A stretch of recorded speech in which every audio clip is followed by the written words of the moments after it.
રાજકોટમાં TRP મોલના game ઝોનમાં અગ્નિકાંડ મામલે સૌથી મોટા સમાચાર સામે આવી રહ્યા છે. ટીઆરપી ગેમ ઝોનના માલિક પ્રકાશ હિરણનું પણ આગમાં મૃત્યુ થયાની પુષ્ટિ થઈ છે.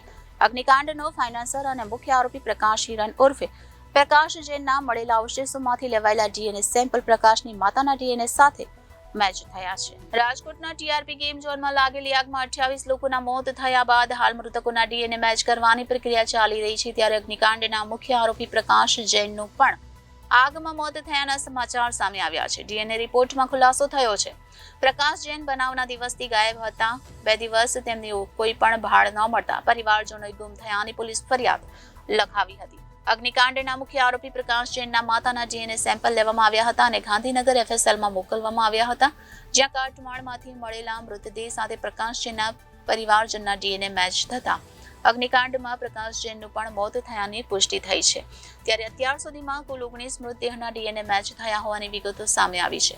અત્યાર સુધીમાં 19 લોકોના મૃતદેહ તેમના સ્વજનોને સોંપાયા છે. આ ઉપરાંત રાજકોટ ક્રાઇમ બ્રાન્ચે ગેમ ઝોનમાં વેલ્ડિંગ કરનાર મહેશ રાઠોડ નામના શખ્સની અટકાયત કરી છે. રાજકોટમાં ટીઆરપી મોલના ગેમ ઝોનમાં અગ્નિકાંડ મામલે સૌથી મોટા સમાચાર સામે આવી રહ્યા છે, જેમાં ટીઆરપી ગેમ ઝોનના માલિક પ્રકાશ હિરણનું પણ આગમાં મૃત્યુ થયાની પુષ્ટિ થઈ છે.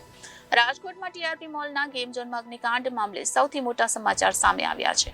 અગ્નિકાંડનો ફાઇનાન્સર અને મુખ્ય આરોપી પ્રકાશ હિરણ ઉર્ફે પ્રકાશ જૈનના મળેલા અવશેષોમાંથી લેવાયેલ ડીએનએ સેમ્પલ પ્રકાશની માતાના ડીએનએ સાથે મેચ થયા છે. આ ગેમ ઝોનમાં સૌથી વધુ પ્રોફિટ શેરર પ્રકાશ જૈન હતા.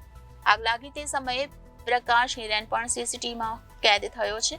સવારે પ્રકાશ જૈનના ભાઈ જીતેન્દ્ર હિરેને પોલીસમાં અરજી કરી હતી. તેમણે કહ્યું કે આગની ઘટના બાદ પરિવાર સાથે કોઈ સંપર્ક નથી.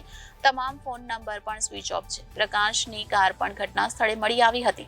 પ્રકાશના ભાઈની અપીલ પર પરિવાર પાસેથી ડીએનએ લેવામાં આવ્યું હતું અને મૃતદેહના અવશેષોમાંથી કોઈ પ્રકાશના છે કે કેમ તે માટે ડીએનએ ટેસ્ટિંગ પણ કરવામાં આવ્યું હતું. ત્યારે રાજકોટના ટીઆરપી ગેમ ઝોનમાં લાગેલી આગમાં જે મુખ્ય આરોપી પ્રકાશ જૈન છે તેનું પણ આગમાં મોત થયાના સમાચાર સામે આવ્યા છે. તેઓ ડીએનએ રિપોર્ટમાં ખુલાસો થયો છે. Bureau report Janadesh news, Rajkot.